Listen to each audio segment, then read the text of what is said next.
नमस्कार बच्चों। आज हम अपनी पाठ्य पुस्तक आरोह भाग 1 के काव्य खंड से पाठ 1 कबीर का पाठन करेंगे। चलिए बच्चों, हम परिचित होते हैं कवि कबीर के जीवन परिचय से।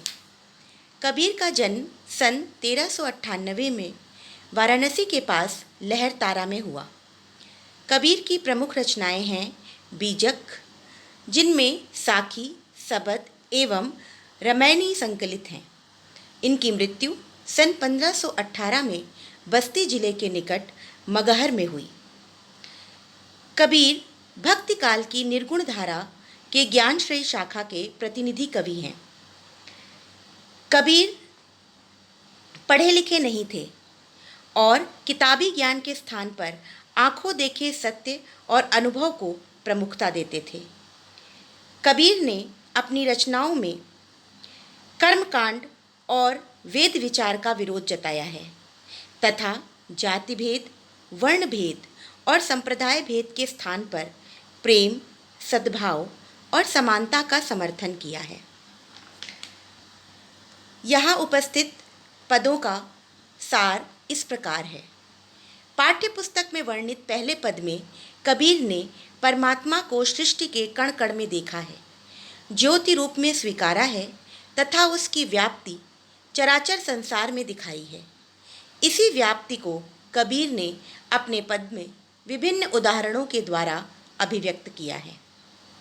दूसरे पद में कबीर ने बाह्य आडंबरों पर प्रहार किया है, साथ ही लोगों को नश्वर संसार से नाता तोड़ने और भीतर की ताकत को पहचानने पर बल दिया है। चलिए अब हम अपने पहले पद की ओर चलते हैं और उसका पाठन करते हैं। पहला पद इस प्रकार है। हम तो एक एक करि जाना, दोई कहे तिनहि को दो जग, जिन नाही पहचाना। एकै पवन एकै पानी एकै ज्योति समाना, एकै खाक गढ़े सब भांडे एकै कोहरा साना।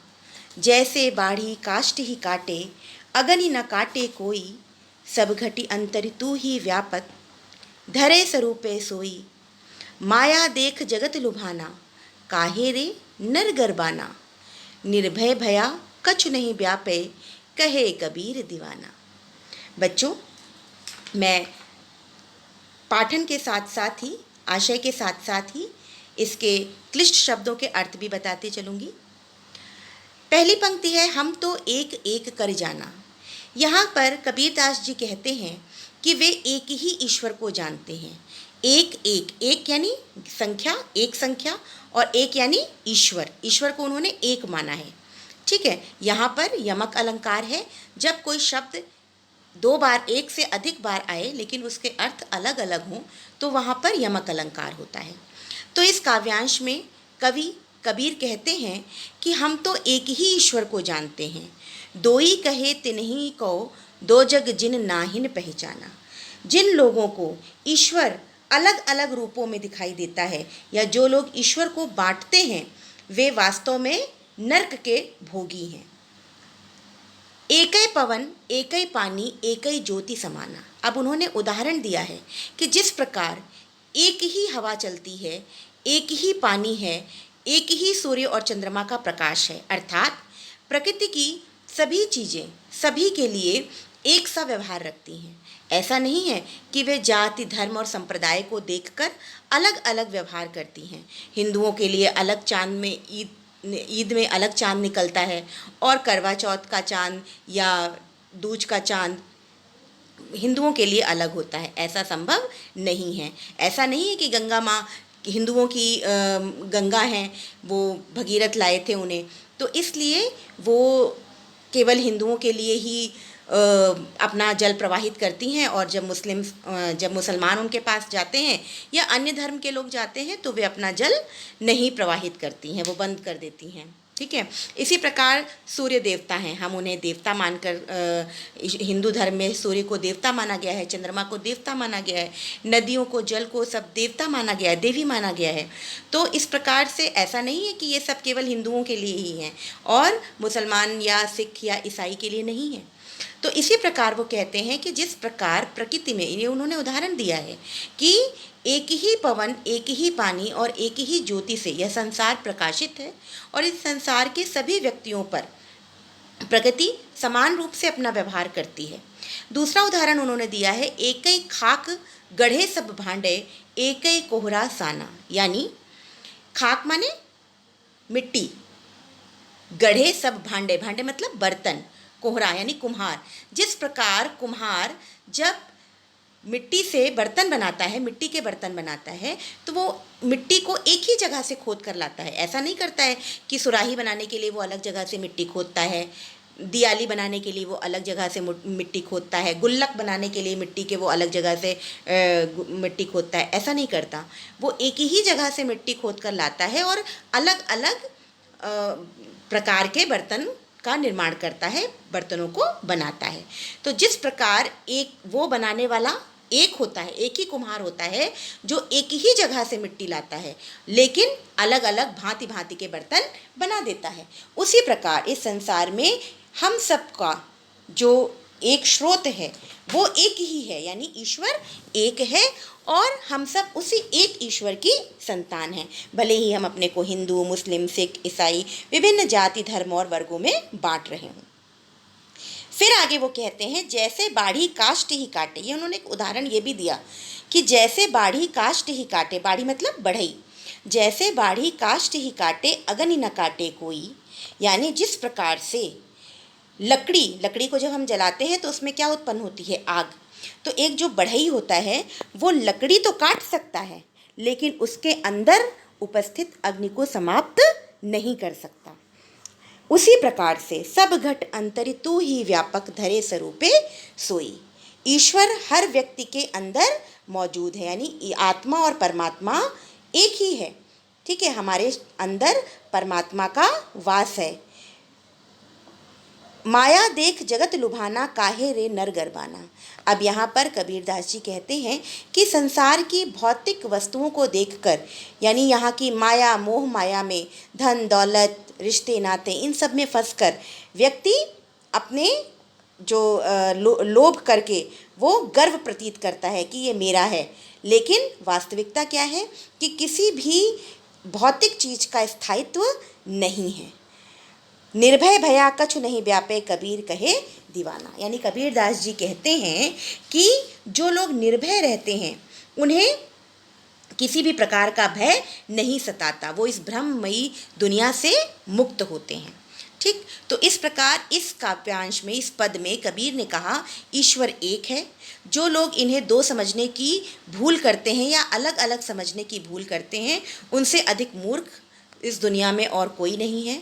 जिस प्रकार प्रकृति अपने व्यवहार, हमें अपनी चीज़ों को वितरण करने में किसी भी प्रकार का भेदभाव नहीं करती, उसी प्रकार मनुष्य को भी आपस में आपसी भेदभाव धर्म और जाति के नाम पर नहीं करना चाहिए और ना ही इस संसार की भौतिक विषय वस्तुओं में फंसकर अपने अंतर आत्मा की आवाज़ को समाप्त कर देना चाहिए। अपने अंतर मन की जो सच्चाई है उसे समाप्त कर देना चाहिए। इसलिए वो कहते हैं कि इस संसार में वही व्यक्ति श्रेष्ठ है जो यहाँ पर आकर यहाँ के कर्म कांडों को तो निभाता है लेकिन इनके साथ किसी भी प्रकार का मोह नहीं रखता।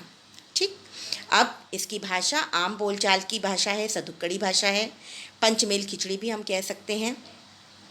छंद मुक्त है, रस शांत है, गुण प्रसाद है, शैली चित्रात्मक, व्यंग्यात्मक, गीतात्मक है। चित्रात्मक का मतलब क्या होता है कि हम जब इसको पढ़ रहे हैं तो हमारे सामने एक चित्र उपस्थित हो रहा है। व्यंग्यात्मक है, उन्होंने यहाँ के इस सांसारिक लोगों पर व्यंग किया है। शब्द शक्ति है, लक्षणा, बिंब है, दृश्य। अलंकार देखिए, अनुप्रास अलंकार है यहाँ पर। दो जग जिन नाहिन पहचाना, यानी यहाँ पर न वर्ण की आवृत्ति बार बार हो रही है। निर्भय भया में भ वर्ण की आवृत्ति बार बार हो रही है। काष्ठ ही काटे में क वर्ण की आवृत्ति हो रही है। काष्ठ ही काटे अगनि न काटे कोई, यहाँ पर क वर्ण की आवृत्ति हो रही है। स्वरूपे सोई में स वर्ण की आवृत्ति है। नर गरबाना में न वर्ण की आवृत्ति बार बार हो रही है, इसलिए यहाँ पर अनुप्रास अलंकार है। यमक अलंकार मैंने प्रारंभ में ही बताया कि वे शब्द जो एक से अधिक बार आए और अर्थ अलग अलग प्रकट करें, तो यहाँ पर एक शब्द एक दो बार एक से अधिक बार आया है और एक का अर्थ अलग है। एक यहाँ पर संख्या के लिए भी प्रयुक्त हुआ है और ईश्वर के लिए भी प्रयुक्त हुआ है। रूपक अतिशयोक्ति खाक व कोहरा, यानी खाक यहाँ पर मिट्टी के लिए भी है प्रयोग की गई है, कोहरा यहाँ पर कुम्हार के लिए प्रयोग किया गया और यहाँ दूसरे अर्थों में ईश्वर के लिए है और यहाँ के प्राकृतिक साधनों के लिए है। उदाहरण अलंकार है कि बढ़ई जिस प्रकार लकड़ी को काट सकता है लेकिन उसके अंदर उपस्थित अग्नि को नहीं काट सकता। चलिए बच्चों, अब हम चलते हैं अपने दूसरे पद की ओर। दूसरा पद इस प्रकार है, संतो देखत जगत बौराना, साच कहे तो मारन धावे, झूठे जगपतियाना। नेमी देखा धर्मी देखा प्रात करे असनाना, आत्म मारी पखाने पूजे उनमें कछु नहीं ज्ञाना। बहुतक देखा पीर औलिया, पढ़े कितेब कुराना, कै मुरीद तदबीर बतावे उनमें उहे जो ज्ञाना। आसन मारी डिम्ब धरी बैठे, मन में बहुत गुमाना, पीपर पाथर पूजन लागे, तीरथ गर्व भुलाना। अब यहाँ पर कबीरदास जी ने बाह्य आडंबरों पर, यानी जो हिंदू धर्म में जो पूजा पाठ तमाम प्रकार के आडंबर किए जाते हैं या मुसलमानों के धर्म में जो 5 वक्त की नमाज है, रोज़ा है, इन सब चीज़ों पर उन्होंने यहाँ पर अपने कटाक्ष शब्दों का प्रयोग किया है। कबीरदास जी कहते हैं ये संसार पागल है, मूर्ख है। संतों देख जगत बौराना, उनकी यानी मति मारी गई है। जो व्यक्ति सत्य का अनुसरण करता है, लोगों को वास्तविकता से परिचित कराता है, साच कहे तो मारन धावे झूठे जग पतियाना, यानी कि जो लोगों को वास्तविकता से परिचित कराता है, लोग उसे मारने के लिए दौड़ते हैं, तथा जो व्यक्ति झूठ बोलता है, लोगों को सत्य से गुमराह करता है, उसकी बात पर विश्वास करते हैं। झूठे जग पतियाना, जो झूठ बोलता है उसकी बातों पर विश्वास करते हैं। फिर वो कहते हैं कि यानी यहाँ पर वो संसार में पाखंडी और ढोंगी बाबाओं के बारे में बता रहे हैं। नेमी देखा धर्मी देखा प्रात करे स्नाना। हिंदू धर्म में अनेक ऐसे लोग हैं जो नियमों को बड़ी ही निष्ठा से पालन करते हैं, धर्म के अनुसार अनुष्ठान आदि करते हैं, प्रातःकाल उठकर स्नान करते हैं। ऐसे लोग अपनी आत्मा को हर पल हर दिन मारते हैं, उसका हनन करते हैं, ठीक है। लेकिन और साथ ही साथ क्या है, आत्म मारी पखाने ही पूजे उनमें कुछ नहीं ज्ञाना। अपनी आत्मा को मारकर पत्थरों पर पूजा करते हैं। यानी आपने देखा होगा कि भगवान के नाम पर, ईश्वर के नाम पर तमाम प्रकार के आडंबर किए जाते हैं। पूजा पाठ में लोग कितनी तरह से लोगों को, मतलब जो बड़े बड़े जगह पर मंदिरों में बैठे हुए लोग हैं, कहीं 500 रुपए की थाली है, कहीं 1000 रुपए की थाली में प्रसाद, पूजा का प्रसाद करवा रहे हैं। तो इस प्रकार उन्होंने क्या किया है, चाहे एक गरीब से गरीब व्यक्ति पहुंचता है, उसके लिए भी तमाम प्रकार से वही उसे भी उन्हीं ताम झाम झंझटों में फंस करके ईश्वर के लिए वो सारी चीज़ें करनी पड़ती हैं। तो वे कोई सत्य की राह नहीं दिखा रहे हैं ऐसे बाबा या ऐसे कर्मकांडी लोग। वो केवल अपने धर्म का उन्होंने धर्म को व्यवसाय के रूप में बना लिया है। तो वही वो कह रहे हैं, आत्म मारी पखाने पूजे उनमें कुछ नहीं ज्ञाना। ये उन्होंने हिंदू धर्म पर जो है वो व्यंग किया है। उसके बाद कहते हैं, बहुतक देखा पीर औलिया, पढ़े किताब कुराना। यानी वो कहते हैं कि बहुत सारे पीर औलिया, मतलब मुसलमानों के पाखंडों पर उन्होंने बात करते हुए कहा कि मुसलमानों में उपस्थित पाखंडों की चर्चा करते हुए उन्होंने कहा कि पीर औलिया देखिए जो धार्मिक पुस्तक कुरान का नियमित पाठ करते हैं, वे अपने शिष्यों को ईश्वर के बारे में तमाम प्रकार की बातें बताते हैं। कै मुरीद तदबीर बतावे उनमें कुछ नहीं ज्ञाना। और कबीर कहते हैं कि उनमें स्वयं में कुछ ज्ञान नहीं है, लेकिन फिर भी वे अपने बंदों को ईश्वर के बारे में तमाम प्रकार की ज्ञान दे रहे हैं। कई ऐसे पाखंड के बारे में उन्होंने बताया, आसन मारे डिम्ब धरी बैठे, मन में बहुत गुमाना। यानी उन ढोंगी योगियों पर प्रहार करते हुए उन्होंने कहा है जो आसन लगाकर और बड़े ही अहंकार से बैठे हुए होते हैं और तमाम उनके जो शिष्य हैं वो उनके नीचे नतमस्तक हुए बैठे रहते हैं और वे पूरे अभिमान के साथ पीपर पाथर पूजन लागे तीरथ गर्व भुलाना। उनके मन में वास्तविक साधक होने का, ज्ञानी होने का, ईश्वर को प्राप्त करने का और उनके मार्ग के लिए जानने का जो अहंकार होता है, वे पीपल के वृक्षों एवं पत्थरों की पूजा करते हैं, तीर्थों आदि की यात्रा एवं व्रत का पालन करते हैं। वे अपने गर्व और अहंकार में परमात्मा के रहस्य को, उनके मर्म को भूल गए हैं, है ना। और इस प्रकार कवि ने यहाँ पर इस प्रकार के तमाम आडंबर की बात करी है। इसका शिल्प सौंदर्य मैं आगे बताऊंगी, पहले इसके आगे की पंक्तियाँ पढ़ते हैं। टोपी पहिरे माला पहिरे छाप तिलक अनुमाना, शाखी सबद गावत भूले आत्म खबरी ना जाना। यानी वो ये कह रहे हैं कि टोपी, आपने देखा होगा जो मौलवी लोग होते हैं वो टोपी पहनते हैं और माला फेरते रहते हैं, जो पंडित होते हैं वो भी माला फेरते रहते हैं, तिलक लगाते हैं, बड़े बड़े छाप मतलब राम राम या हरि हरि या ओम ओम के छाप वाले वस्त्र पहनते हैं, और साखी सबद अनेक प्रकार के इस प्रकार के जो मतलब ज्ञान देने वाले, जो मार्ग दिखाने वाले लोग सबद हैं, उनका सबका निरंतर ज्ञान किया करते हैं। और ज्ञानी मतलब अपने आप को ज्ञानी होने का, तमाम तरीके से ज्ञानी होने का वे दिखावा उस समय करते रहते हैं। फिर कह रहे हैं, हिंदू कहे मोहि राम प्यारा तुरक कहे रहीमाना। यानी धार्मिक आडंबरों को महत्व देते हैं तथा कथित साखी सबद ये सब वो लोग भूल गए हैं, आत्मा के मर्म को नहीं समझते हैं, सांसारिक जीवन का घमंड है, परमात्मा के वास्तविक तत्व का ज्ञान नहीं है। राम और रहीम के नाम पर हिंदू और मुसलमान में आपस में झगड़े करवाते हैं। एक तरफ वो कहते हैं, जो हिंदू धर्म को मानने वाले हैं वो कहते हैं राम श्रेष्ठ है, जो मुस्लिम धर्म को मानने वाले हैं वो कहते हैं अल्लाह श्रेष्ठ है। ठीक है, तो दोनों समुदाय अपने अपने ईश्वर को श्रेष्ठ बताते हैं। फिर वो कहते हैं, आपस में दो लरि मोए मर्म न कोई जाना। वास्तव में ईश्वर या परमात्मा के सत्य को इन दोनों में से कोई नहीं समझता है। परमात्मा के मर्म को जाने बिना दोनों समुदाय के अज्ञानी लोग आपस में लड़ कर मरते रहते हैं, क्योंकि कोई भी, यानी कबीर यहाँ पर ये कहना चाहते हैं कि कोई भी धर्म आपस में लड़ाई झगड़े या भेदभाव को लेकर नहीं बनाया जा सकता। कोई धर्म इस तरह का ज्ञान देता ही नहीं है। फिर भी ये लोग अपने अपने धर्म का पालन करने का पर इतना जोर देते हैं और उसी के लिए लड़ कर एक दूसरे का खून बहाते हैं। घर घर मंत्र देत फिरत हैं महिमा के अभिमाना। ऐसे पाखंडी लोग घर घर जाकर लोगों को मंत्र बांटते फिरते हैं, यानी जो जैसा आप जानते सुनते होंगे कि धर्म परिवर्तन की बात की जाती है। ऐसे सांसारिक माया पर बहुत अभिमान है, उन्हें अपने ऊपर बहुत अभिमान है। इन अज्ञानी लोगों को अंत में पछताना पड़ता है। यानी यहाँ पर कबीरदास जी कहते हैं, गुरु के सहित सिख सब बूढ़े अंतकाल पछताना। ऐसे लोगों के को जो है वो अंत में पछताना पड़ता है। कहते हैं संतों, ऐसे अभिमानी गुरु अपने शिष्यों के साथ इस भवसागर में यानी संसारिक दुनिया में ही डूब जाते हैं। केतिक कहो कहा नहीं माने सहजे सहज समाना। यानी कबीरदास जी कहते हैं कि चाहे किसी को कितना भी समझा लो, कितना भी प्रयास कर लो, लेकिन वो इस सत्य को मानने को तैयार नहीं है कि ईश्वर इस तरह के किसी भी ढोंग, आडंबर, दिखावा, पूजा पाठ, पांचों वक्त की नमाज, इन सब चीज़ों से नहीं बलता, बल्कि ईश्वर तो सहज साधना से ही मिल जाता है।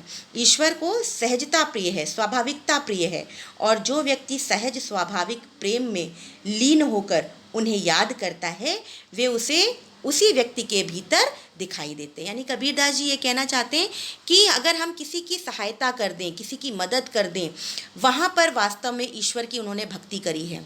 हम झूठ ना बोलें, हम किसी भी प्रकार से किसी के साथ कोई दुर्व्यवहार न करें। यानी अगर हम किसी की आत्मा को, क्योंकि उन्होंने कहा आत्मा में ही ईश्वर का वास है, अगर हम किसी की आत्मा को कष्ट ना पहुंचाएं तो हम सबसे बड़े धर्म का पालन करते हैं। धर्म ये नहीं सिखाता कि हम उच्च हैं और वो निम्न है। धर्म सबको बराबरी का दर्जा देता है। तो इस प्रकार यहाँ पर मैंने आपको दोनों ही पदों का पाठन कराया।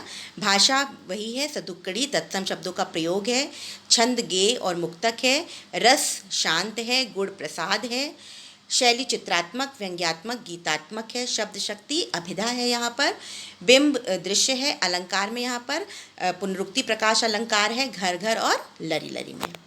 धन्यवाद बच्चों।